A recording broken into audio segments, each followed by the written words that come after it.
Arab కంట్రీస్లో కొన్ని పదాలను తెలుగులో అర్థం చూద్దామండి. ముందుగా అతిని అంటే ఇవ్వు, ఇవ్వడం.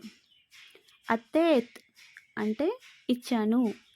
ఈజీ అంటే వచ్చింది, వస్తున్నాను. మై ఈజీ అంటే రాలేదు.